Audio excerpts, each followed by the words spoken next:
What if I told you that nearly 60% of managers say young workers are too easily offended to thrive in traditional workplaces? One third of hiring managers admit that they avoid hiring millennials because they can't handle criticism. And millennials are struggling with dating because everything feels like a red flag. It's not because millennials are soft, entitled, or fragile. It's because this is how they've learned to survive the world around them. Hi, my name is Lakshan. I'm your host for episode 42 of My The Jenga podcast. And I'm Goldie, your co host for this episode. Lakshan and I are both ICF credentialed coaches with a shared passion for understanding generational dynamics, not just in theory, but in real people's lives. And since we coach clients across generations, we also hear about a lot of experience that each generation has in interacting with other people. One of the common issues we hear is about how it's hard to manage millennials, and that is what led us to speak about this topic today. We're going to be breaking this episode down into two sections. The first one being where this offense narrative actually comes from, and two is what's the actual truth and what can we do about it. Now, before we go into the two sections, Goldie, I have a question for you. Now, you spent a lot of time around millennials, like your own brother happens to be a millennial as well. How accurate do you feel this narrative of millennials are easily offended actually is? I think when I answer this question, the first thing that comes to my mind is to split the millennials into two groups, because essentially you have the older millennials who would be classified people like my brother. And then you have the more younger ones like yourself. And, if I'm honest, I know you both quite well. And I see there to be a fairly stark difference in a lot of the, opinions you both share and also the way you've been raised. So what I'm picking up here is there is definitely a lot of social change that you have, both individually lived in your early sort of maybe in your formative years, where perhaps you were able to appreciate things like Black Lives Matter or, the Women's March that became so much more prominent, 8M and all that. Whereas my brother, lived in the flesh 9/11 because he was a young adult by then. So all these, I think, world affairs did have a lot of impact on millennials' way of survival, I would think.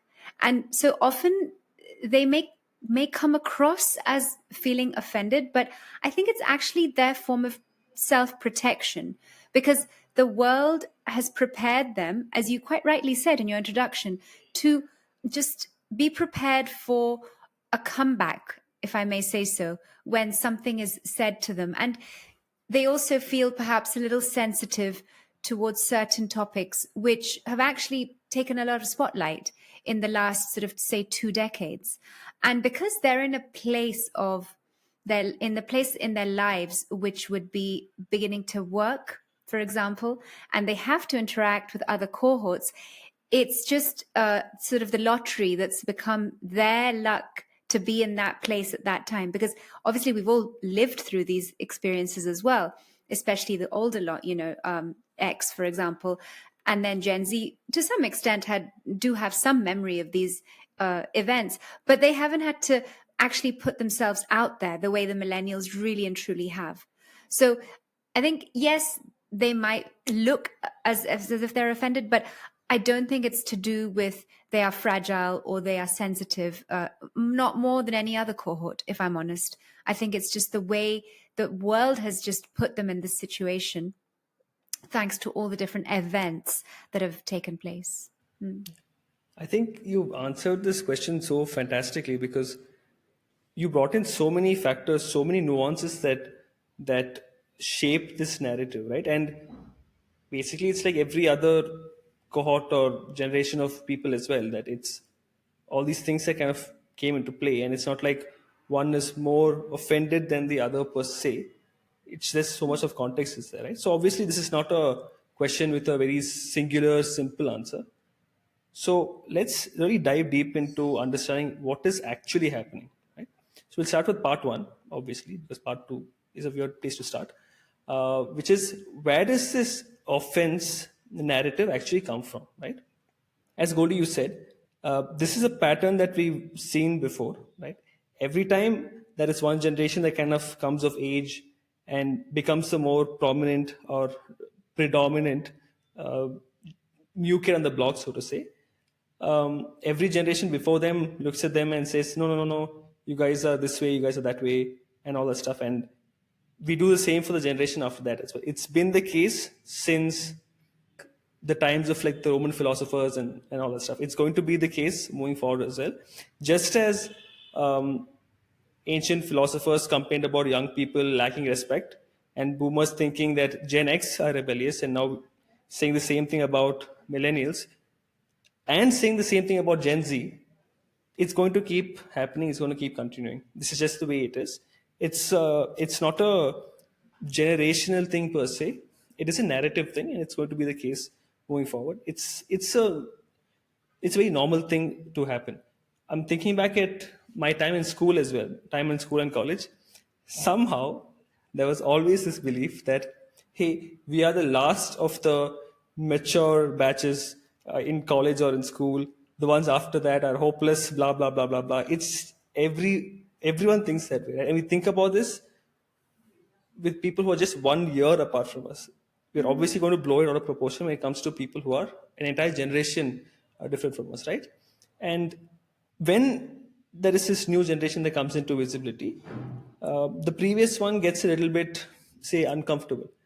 And that discomfort, because of how things are different, shows up as criticism, right? You're too sensitive, you get offended too easily, you can't take a simple joke, right? But then the real, say, culprit would be media and the internet, right? Now, just as millennials were coming of age, so was the internet. And internet kind of started to replace traditional media, mainstream media, and became like the source of information for a lot of people. Now, while every generation has thought less of the one after them, previously there was no way to kind of purport this message globally. But then with the internet and millennials coming of age, say, every third article you would read would be opinion pieces or like viral videos or like this one crazy tweet that just grabs everybody's attention. And then suddenly, millennials, all of them are labeled as super easy to offend or snowflakes or all this stuff, right? It's very, very rarely backed by data and is often used to get clicks for someone else to make money, right? Then there is the way that millennials were raised. We've spoken about elements of parenting in previous episodes as well, but the way that millennials were raised is that they were raised by being told that you can become anything you want to be, that you're very special, and that you shouldn't let anybody else say what to do with your life, right? And these weren't like motivational quotes or things you see on like a poster. These were actual legitimate parenting philosophies. Schools, of course, handed out participation trophies. You show up, you get a trophy or certificate or whatever, right? You see that in cartoons and in shows how everything's about preaching confidence. We were taught to speak up, to challenge the norms, and to express ourselves, which is wonderful, right? And the more we did that, there is more evidence that emerged saying that millennials scored higher on self-esteem and narcissism than previous generations at the same age, which means all of these things that we're talking about actually had contributed to the self-esteem and narcissism even. There's a pro and a con with respect to how millennials showed up, right? But then when high self-esteem went, say, to narcissism, we started being told that now it's too much, right? So everything that kind of brought us here, so to say, is not allowing us to go there, right? Confidence, emotional openness, advocacy, all of these are things that people are kind of dismissing a little bit now. Of course, then there is the whole cultural shift aspect that came into play, right? Gold, we spoke about this. You mentioned this earlier as well. Mental health became a thing, diversity became a thing, consent, the Me Too movement. trauma. All of these weren't like conversations that you have, in secrecy with one person or something. It's very open conversations that are happening right now. Uh, right now, of course, but even say 10 years prior, right, when millennials were like really the new kids on the block, so to say, we picked up on the vocabulary, we learned the nuances, and then when we used all of these awareness, learnings, and nuances to challenge certain norms that we were seeing, the response wasn't kind, because simply it's like, what do you know? You're a child, basically, right? So instead of like, hey, that's a good point you're making, the comment we got is, no, you're being too sensitive. Don't think of it so much, or whatever, right? Of course, then I already mentioned social media, where every single post you put, there is somebody who agrees with you or disagrees with you. And every reaction that is there, it's public, it's permanent, and it's primed for outrage. When you think about it like this, like no wonder millennials have learned to both speak up and brace for backlash or impact.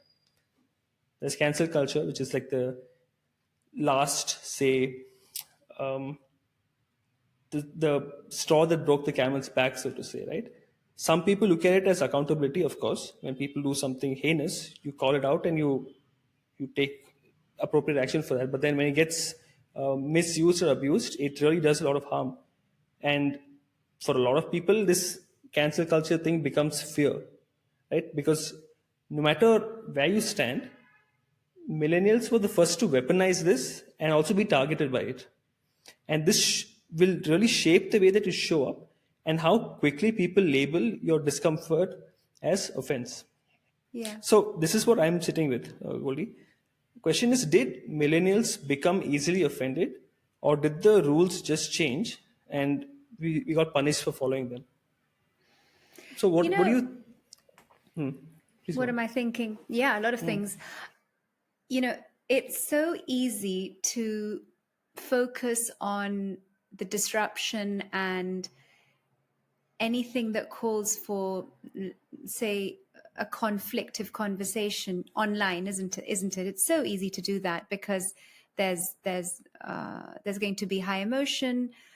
We know statistically that the algorithms sell when there is information that's high on fear, uh, with a lot of anger generated content, and that is essentially where the focus is being driven on when it comes to this cancel culture, which the millennials are being targeted for. Because, as you quite well rightly said, there's an opinion for everything today. So if I have an opinion, I'm going to share it. I'm not going to think who's sitting or who's in front of me. And I think for the most part, we can't just blame the millennials for this, because who's saying that the person on the other side of the screen is necessarily always a millennial?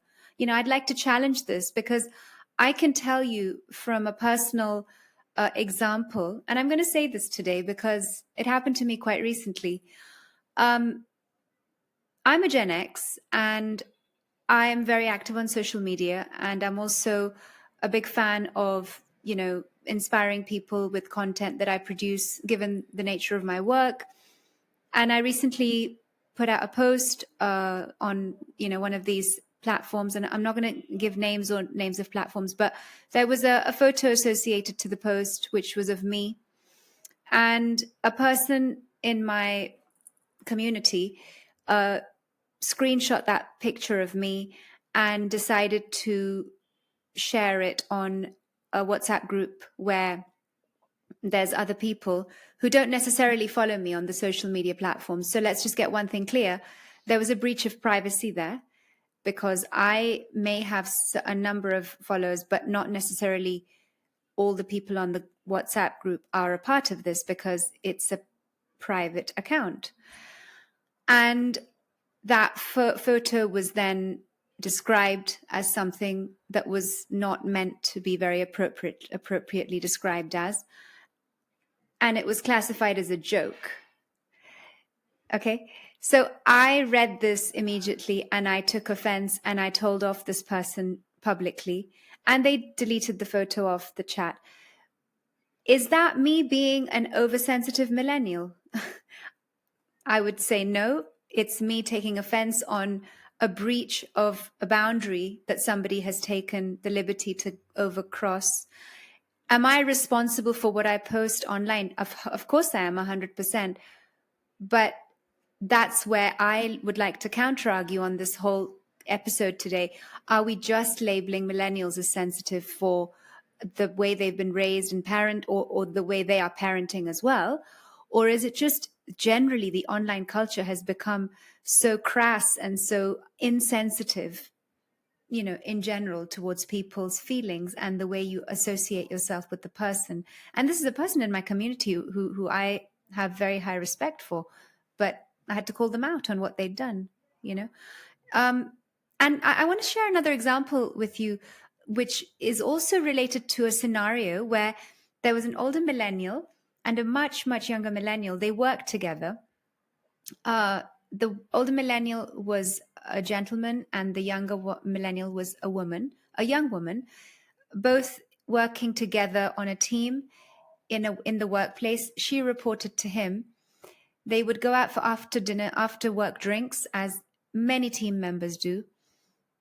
She observed that this manager she was reporting to was beginning to show maybe some more than just, colleague feelings for her. And she didn't like what she was receiving in the form of more than just, colleague feelings. So she reported him to the higher manager. And this person, who is the elder millennial, said, I was just being friendly. So, what is the classification of being friendly? In the end, the woman left the company because she could not handle being around this person who she had to report to. Okay, so this is again a scenario where two millennials, but from very diverse age groups, but they still classify as millennials. And I think this is where we have to really start to ask our audiences, are you labeling people and just assuming that they are a certain cohort and they come with a list of adjectives?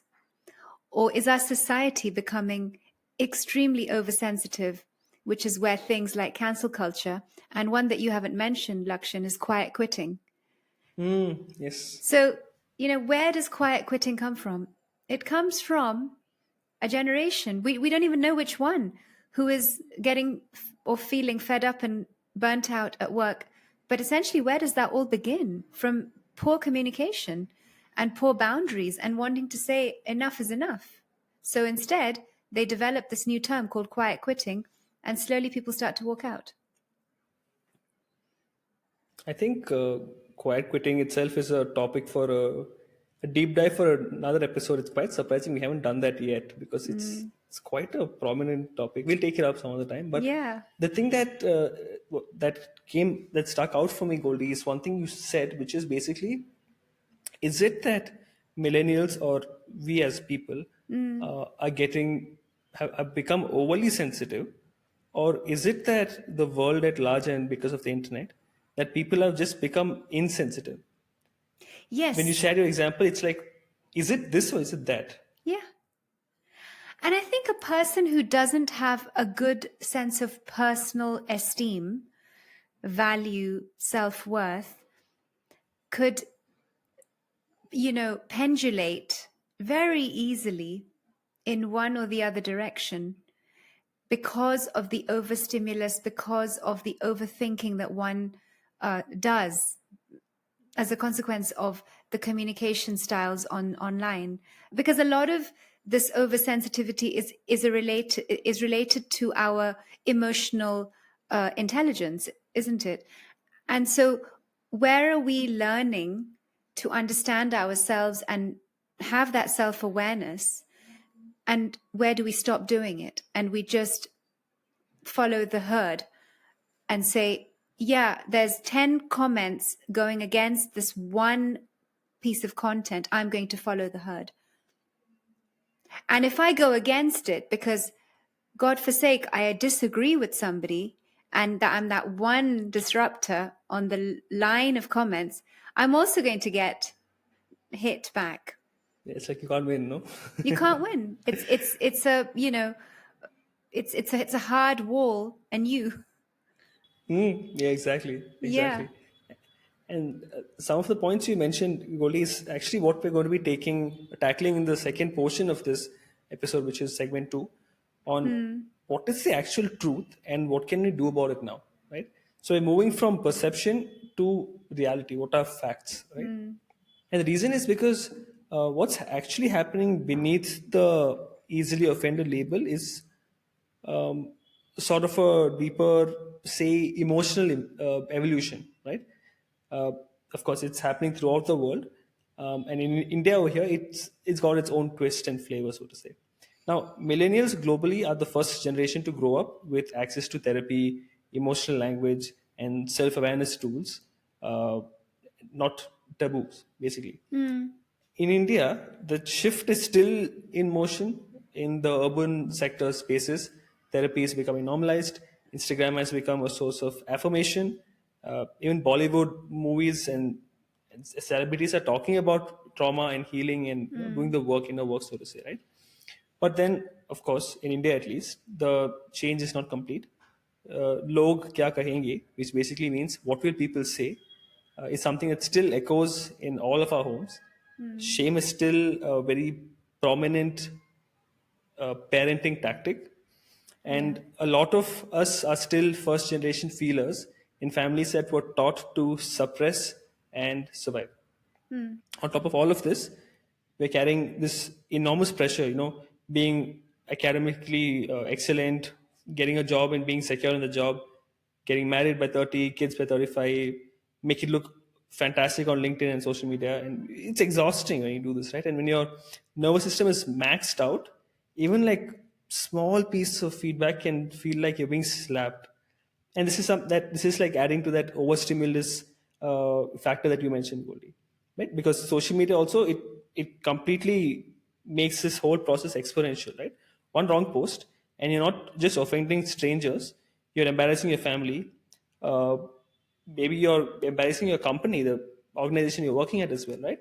Visibility suddenly feels like vulnerability, so we overcorrect, right? Then there is this being hyper vigilant attitude. Social media has taught millennials that a single misstep at work, in relationships, and even in a DM could cost them everything.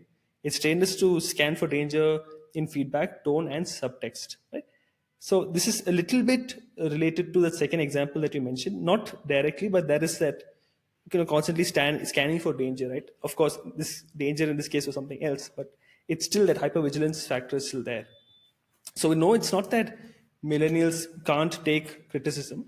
It's that we've been trained to anticipate consequences from every direction, public, personal, and professional, right? And this parenting contradiction that is, of course, a global factor, but it's quite a lot more prominent in India. Is that we are told that we should obey elders, but also be leaders, right? To listen, but also to question, to speak English, but also stay rooted in tradition. Right? It's like we're not confused, but we've been trained for contradiction. Right? One of the things that as coaches we always look for is inner conflict and contradicting phrases or language that a client uses. Right? Because then you get a sense of okay, where is what actually is happening. So that's happening on a systemic level, right? So, what can we actually do about this? These are just a couple of ideas coming up for me, Goldie. I'd love for you to share yours as well. Hmm. Now, if you're coming from an older generation, instead of just saying, "Oh, millennials are offended" or whatever, easily offended, actually ask them, "Hey, what about this is offending you?" Don't assume, "Oh, they're this way, they're that." No, no, no, no. Ask, because every generation is trying to do the right thing. Yeah. It's about justice, what justice means for them, right? Millennials, just like any other generation before and after them, are not actively trying to be offended or looking to be offended. They just want to be heard, like everybody else. And if you're a Yeah. millennial, own your voice, but also understand it's your responsibility to build bridges, help people understand what your perspective and your perception is, right? Emotional vocabulary, language, and being self aware are fantastic. They're strengths of yours, of course. But to be able to really connect and get people to understand means that you have to translate things in a way that makes sense to them. So, and also please realize that when someone says that millennials are too sensitive, what they mean is okay, you are noticing something that we were taught to ignore. So help them not ignore it, educate them, and tell them why it's not something you should be ignoring. These are just some thoughts that I have. Goldie, what are some thoughts you have? You know, as you were talking, I was thinking about this concept, which I actually wrote about this morning, very interesting, ironically, on LinkedIn, which is about the concept of family leadership.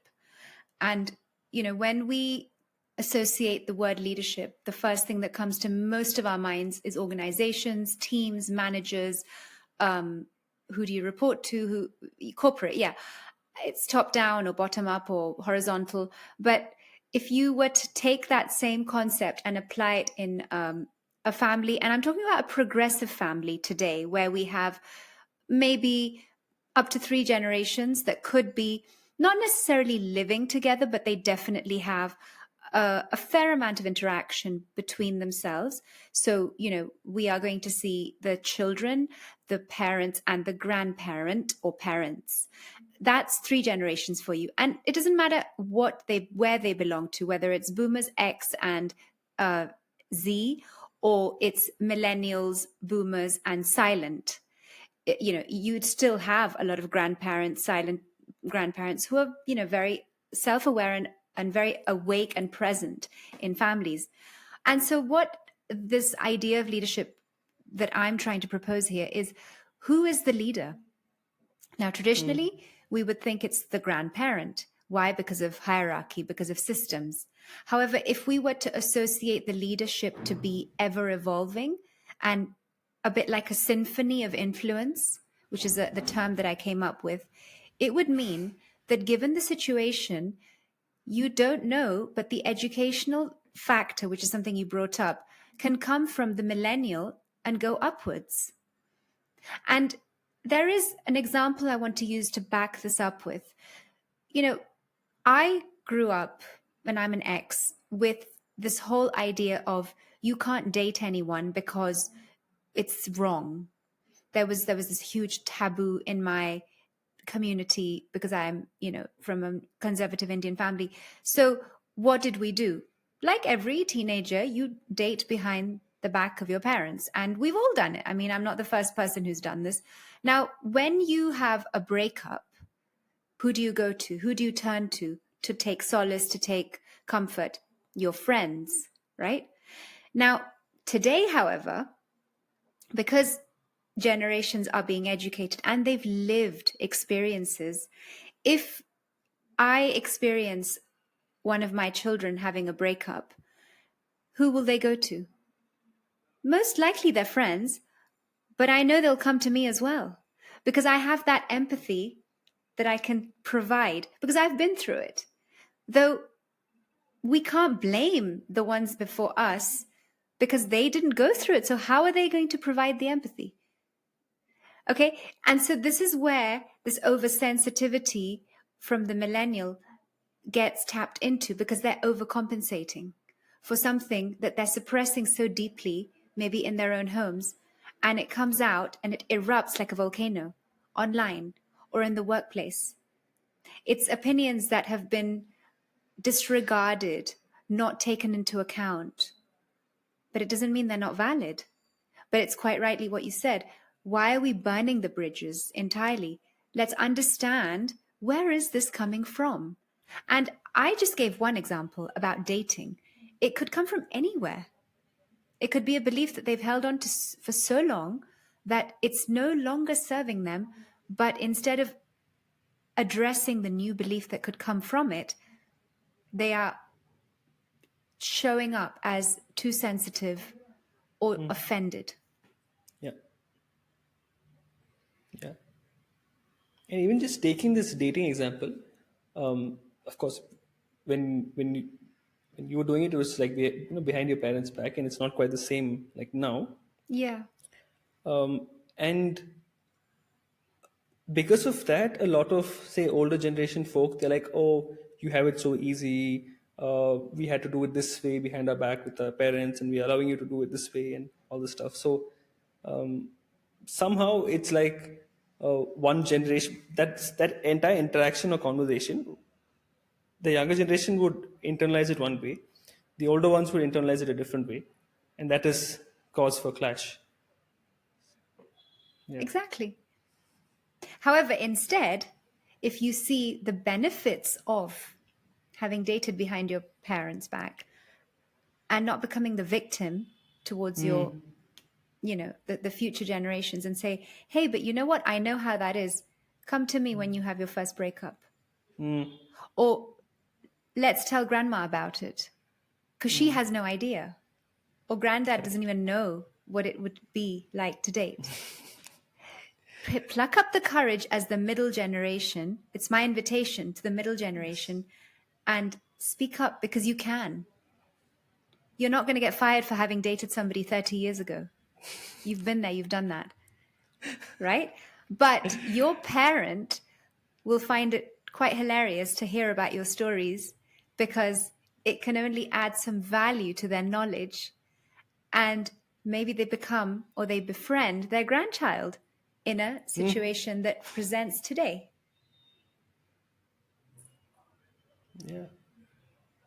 I think it's a great way to end this episode, Goldie. I think we covered quite a few things. We spoke about um, what is the actual perception that exists around this whole millennials being offended.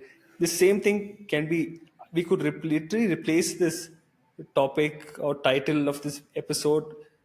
Uh, Instead of putting millennials, we can just replace it with Gen Z, and it would be like still the same. We could do the same for like Gen Alpha, like 5-10 years down the line. Same for Gen Beta down the line. It's just the way it's going to be, right? Yeah, The perception is always going to be a particular way. Yeah. absolutely. Just to give another little example that sort of explains the mental health conversation as well. Very recently, my mum opened up to me and said, I was young once, and she recalls an incident where she told her father, who was from the silent generation, that I'm very unhappy, and I'm going to go up to the terrace and throw myself off the terrace. She told me this so nonchalantly, and I was listening to her, and she said, but you know what he did? He said, come, I'll come with you, and we'll both jump off. And the reason he did that, because at the time he truly knew, because he was the father, she's just calling for attention from me. But today, that same, if I were to say this and put this on any social media platform, Lakshan, I would be crucified because it's a very sensitive topic and you don't speak. I'm not even saying the word because you don't speak about it in that way. But do you see the context that she came from? And she said, and she literally said, I peed in my pants, Goldie, because he really made me think that he would come up and do it with me. And that just, it was never spoken about again. Context is something that's hard to get across on social media. Forget social media unless you Oh, have a rapport, a very very strong rapport, and you're willing to listen and yeah. ask for context. Yes. Tone and context, the most difficult things to get across accurately online. Yeah, and I think this also shows up in the way that feedback is given. We Yeah. say that so and so is offended by feedback, but it's um, times are different. Like you are going to have to adapt, and if you want to get your point across, you have to see and think, okay, how can I get my point across in a way that actually gets across to them, not just in a way I want to say it. Yeah. So nuance Read the matters, room. tone matters. Yes, read the room. All of these things matter. I think Mm. we can bring this episode to a close. What do you say? Yeah, I think it's been disruptive, and I like that because I know we might get some comments on this, and I invite the audiences to type away because I think that's what encourages us to bring new content in these solo episodes that we do. Yeah. Right. With that, we have come to the end of episode 42 of Mind the Gen Gap podcast. I've been your host, Lakshan. And I've been your co-host, Goldie. Thank you so much for watching, listening, and tuning in all the way to the very end. Muchísimas gracias. See you in the next one. Hasta pronto. Bye. Bye.